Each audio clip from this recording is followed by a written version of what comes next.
Hello मित्रों, हम लोग आज पढ़ने वाले हैं बिहार में जो हालिया जनगणना हुई है, वो जनगणना के बारे में। इसके बारे में पढ़ने वाले हैं। बिहार में जो हालिया जनगणना हुई, जनगणना के बारे में पढ़ने वाले हैं। तो चलो अब हम लोग शुरू करते हैं। देखो, कुछ चीज़ें अगर बेसिक बेसिक सी जाने तो बिहार में अभी नई जनगणना 2023 में जो इसका रिजल्ट आया है 2 अक्टूबर को, उसमें सबसे ज़्यादा जो प्रतिशत निकल के आया वो ओबीसी का निकल के आया। कितना? ओबीसी का 63% निकल के आया। बिहार में जो ओबीसी है वो ओबीसी दो वर्गों में चलती है। एक तो चलती है ओबीसी सामान्य, एक होती है ओबीसी एक्सट्रीमली बैकवर्ड, जिसे बोलते हैं ईबीसी बोलते हैं। तो सबसे ज़्यादा जनसंख्या अगर वैसे देखेंगे तो ईबीसी की है। उसके बाद आओगे तो अनुसूचित जनजाति की आती है। उसके बाद आओगे तो सामान्य वर्ग की आती है तथा अनुसूचित जाति की तथा अनुसूचित जनजाति की जनसंख्या जो है 1.68% है। साथ में अगर हम देखें कि अगर जातियों के अंदर देखें तो सबसे ज़्यादा किसकी जनसंख्या है? ओबीसी में सबसे ज़्यादा जनसंख्या यादवों की है। ठीक है, तो चलो आगे आगे आओ, हम लोग सब चलो शुरू करते हैं। सबसे पहले हम लोग देखेंगे एक क्वेश्चन, उस क्वेश्चन के फिर सॉल्यूशन के साथ हम लोग आगे बढ़ेंगे। तो एक क्वेश्चन है कि दो बिहार की जाति आधारित जनगणना 2022 के संबंध में निम्न कथनों पर विचार करें। कथन क्या क्या है? ये जनगणना कितने तारीख को बिहार सरकार ने जारी किया आंकड़ा? 2 अक्टूबर को। चलो ये किए हैं। बिहार के सीमा के अंदर, याद रखना, बिहार के सीमा के अंदर पूछा गया है रहने वाले लोगों की जनसंख्या कितना? 12,53,53,288 है। तीसरा, बिहार में सर्वाधिक आबादी किसकी है? किसी एक जाति में से? यादवों की है। हम लोग आगे भी देखे थे। और इस जनगणना के अनुसार बिहार में हिंदुओं की आबादी कितना है? 81.99% है। लेकिन एक चीज समझे समझ लो, ये चारों बातें याद रखना है। चारों चारों मैंने सही उत्तर रखे हैं, जिससे आपको याद हो जाए कि बिहार की जनगणना कब, इसका जो रिपोर्ट कब जारी की गई है? 2 अक्टूबर को जारी की गई है। बिहार के सीमा के अंदर रहने वाले लोगों की संख्या कितनी है? तो 12,53,53,288 है। सबसे ज्यादा जनगणना किसकी है? तो जनगणना में जातियों में सबसे ज्यादा जाति किसका प्रतिशत है? तो यादवों का है।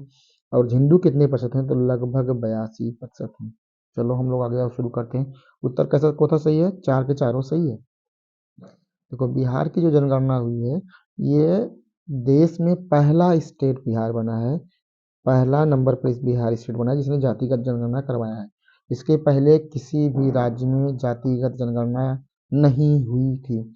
और बिहार में जो जनगणना हुई है वो 2 स्टेज में हुई है या 2 चरण में हुई है। पहला चरण 7 जनवरी 2023 से 21 जनवरी 2023 के बीच बीच में हुई है। इसमें घरों की संख्या की गिनती की गई थी और उसको दर्ज किया गया था। फिर दूसरा चरण 15 अप्रैल से 15 मई के बीच में हुआ। इसमें परिवारों की संख्या, उनकी जाति, उनकी उपजाति, सामाजिक आर्थिक स्थिति आदि के बारे में जानकारी इकट्ठा की गई है। सबसे इम्पोर्टेंट चीज़ देखें तो बिहार में भी वर्तमान में कुल कितनी जातियां निकल के आई हैं? तो 215। ये 215 नंबर याद रखना है। बिहार में अभी कुल कितनी जातियां निकल के आई हैं? 215 निकल करके आई हैं। चलो और हम लोग आगे देखते हैं। अगर हम देखें तो बिहार में जातिगत आधारित जनगणना का रिजल्ट कब जारी किया गया? 2 अक्टूबर 2023 को। जारी किसने किया? बिहार सरकार ने किया। इसके उस समय जो प्रभारी सचिव कौन थे? तो प्रभारी मुख्य सचिव थे विवेक कुमार सिंह। कौन थे? विवेक कुमार सिंह थे। बिहार के सीमा के भीतर रहने वाले लोग कितना, हम लोग पहले देख चुके हैं, 12,53,53,288। बिहार में कुल पुरुष कितना? 6,41,31,992। कुल महिला 6,11,38,460। अन्य लोग हैं 82,836। कुल परिवारों की संख्या अगर देखें तो 2,83,44,107। संबंधित कुल व्यक्ति अगर देखेंगे तो कुल जनसंख्या अगर आती है बिहार में, तो बिहार में 13,72,05,310। कितना? 13,7,25,310 हमारी जो बिहार की जनसंख्या है। बाहर रहने वाले लोग कितने हैं? 53,72,22 लोग बिहार के बाहर रहते हैं। राज्यों का लिंगानुपात देखें तो बिहार का लिंगानुपात नया याद रखना है, कितना हो गया है? 953 हो गया है। मतलब पर 1,000 मेल पर टोटल 953 फीमेल हैं। अब बिहार में सर्वाधिक अगर किसी का प्रतिशत है तो अति पिछड़ा वर्ग, extremely backward classes, E B C. सबसे ज़्यादा प्रतिशत किसका है? ईबीसी का 36.01% है। फिर अगले देखें, अगर जातियों में देखें, बिहार में टॉप मोस्ट 10 जातियों को अगर हम देखें तो सबसे ज़्यादा कौन है? यादव है, कितना? 14.26%। फिर अगर हम देखें तो आते हैं ब्राह्मण, फिर आते हैं राजपूत, फिर आते हैं, देखोगे तो कोयरी का भी प्रतिशत 4.27% है। उसी तरह भूमिहार, कायस्थ, मोची, मुसहर, बनिया, ये सब बिहार की टॉप मोस्ट जातियों में से हैं। इसी तरह देखने का तो ओबीसी में जो पिछड़ा वर्ग है वो कितना प्रतिशत? 27.12%। अति पिछड़ा वर्ग कितना है? 36.0148%। जो हमारे देश में, जो हमारे बिहार में एससी जातियां हैं वो 19.6518% हैं। अनुसूचित जाति 1.68% तथा असामान्य वर्ग जो है वो 15.5% है। ये आंकड़े याद रखने हैं। सबसे ज़्यादा अगर देखोगे वर्ग में तो ईबीसी, फिर बीसी, फिर फिर देखोगे तो एससी, फिर देखोगे तो जनरल, फिर देखोगे एसटी। मतलब सबसे ज़्यादा ईबीसी, फिर बीसी, फिर एससी, फिर जनरल, फिर एसटी। ये कुछ क्रोनोलॉजी होती है बिहार में जनगणना की। धर्म के हिसाब से देखें तो हिंदू कितने प्रतिशत? 81.99%। फिर इस्लाम आता है, फिर उसके बाद देखोगे तो बौद्ध धर्म आता है, फिर अगर उसके बाद देखोगे तो ईसाई धर्म, फिर सिख धर्म, और सबसे कम अगर देखें धर्मों में तो जैनिज्म सबसे कम है। बिहार में सबसे कम धर्मावलंबी किस धर्म को मानने वाले लोग हैं? जैनिज्म को मानने वाले लोग हैं। अब चलो हम लोग आओ देखते हैं बिहार में अन्य स्थितियों में या पूरे देश के स्तर पर ओबीसी की क्या स्थिति है। 2011-12 की अगर की स्थिति में अगर देखें ग्रामीण क्षेत्रों में तो एससी, एसटी, एससी, ओबीसी की जो टोटल मासिक प्रति व्यक्ति व्यय है वो जनरल के तुलना में जो एसटी की है वो 65% है। मतलब अगर जनरल 100 रुपये खर्च करता है तो एसटी कितना खर्च करता है? 65 रुपये खर्च करता है। जो हमारी एससी की खर्च करता है वो 73 रुपये करता है। और जो ओबीसी खर्च करता है वो कितना खर्च करता है? 84 रुपये खर्च करता है। या 84% है किसका? जनरल के टोटल मासिक प्रति व्यक्ति खर्च का। शहरी क्षेत्रों में देखें तो जो जो एसटी खर्च करता है 68, एससी खर्च करता है 63, और जो ओबी खर्च करता है वो 70%। किसका? जनरल कास्ट के।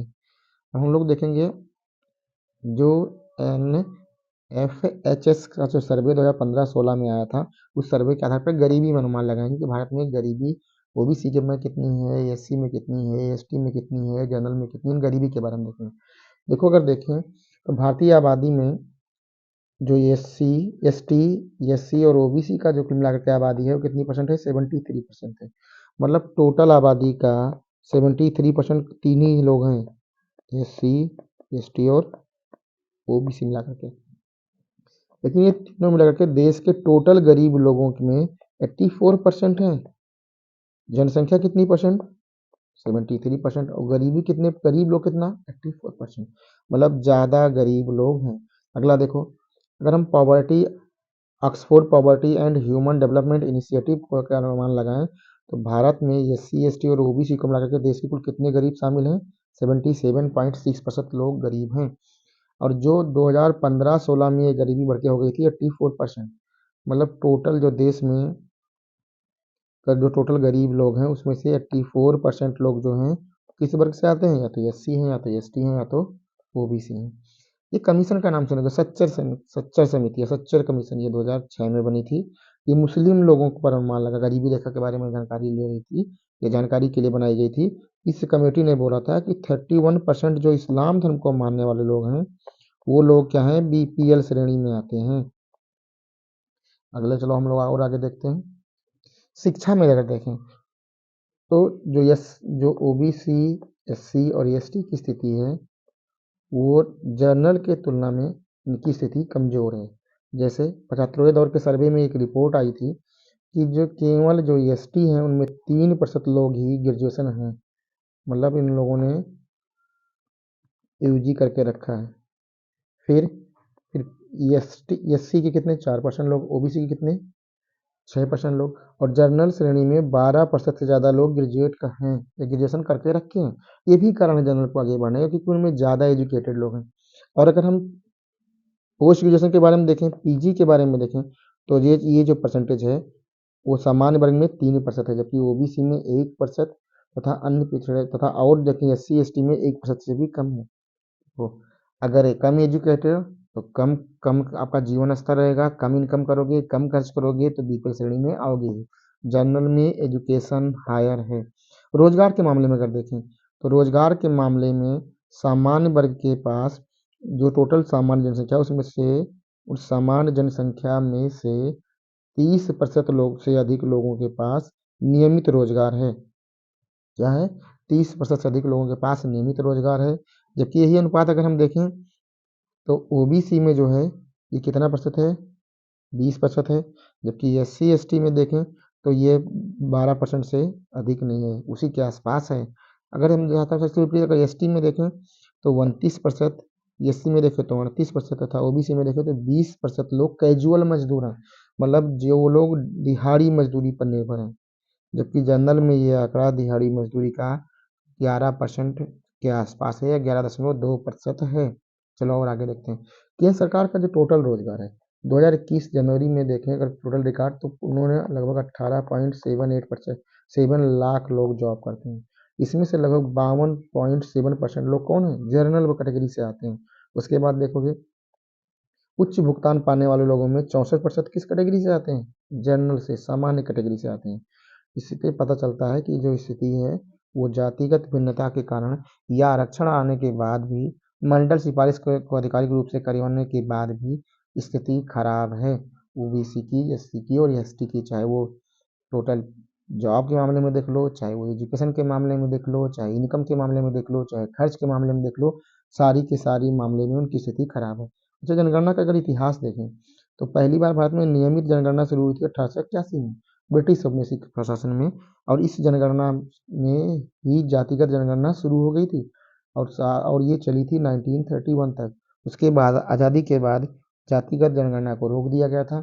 साथ में क्योंकि ऐसा सरकार को लग रहा था कि जातिगत जनगणना होने के बाद से जातिगत बढ़ावा मिलेगा या जातियों को ज़्यादा प्रमोशन मिलेगा, इसलिए आज़ादी के बाद सरकार ने इसको बंद कर दिया था। तो हम लोगों ने आज बिहार की जातिगत जनगणना और साथ में पूरे देश के अंदर एससी एसटी और ओबीसी के भविष्य के बारे में या उनकी आर्थिक स्थिति के बारे में, एजुकेशन स्थिति के बारे में, इनकम के बारे में, गरीबी के बारे में देखा। तो हमारा इस चैनल को प्लीज़ सब्सक्राइब